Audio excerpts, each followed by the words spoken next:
तुमच्या घरात देवघराशिवाय अजून एक असं ठिकाण आहे जिथे कुलदेवीचं स्थान असतं, अष्टलक्ष्मीचं स्थान असतं आणि जिथे तुम्ही तुमची कुठलीही इच्छा जर का मागितली ना तर देवी ती तुमची 3 दिवसात पूर्ण करते. छोटी इच्छा असेल तर नक्कीच 3 दिवसात पूर्ण होईल, पण थोडी मोठी असेल तर थोडा वेळ जास्ती लागेल.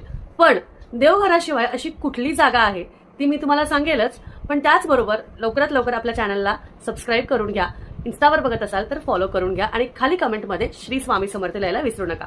तुमच्या घरातला जो मेन दरवाजा असतो, मुख्य दरवाजा असतो, आतल्या बाजूनी जी भिंत असते, म्हणजे जेव्हा घरात तुम्ही शिरता किंवा घराच्या बाहेर तुम्ही बघता तेव्हा, म्हणजे घराच्या बाहेर जेव्हा तुम्ही बघताय तेव्हा दरवाजाच्या आतल्या बाजूची जी भिंत असते त्या भिंतीला कुलदेवीचं स्थान मानलं गेलेलं आहे, अष्टलक्ष्मीचं स्थान मानलं गेलेलं आहे.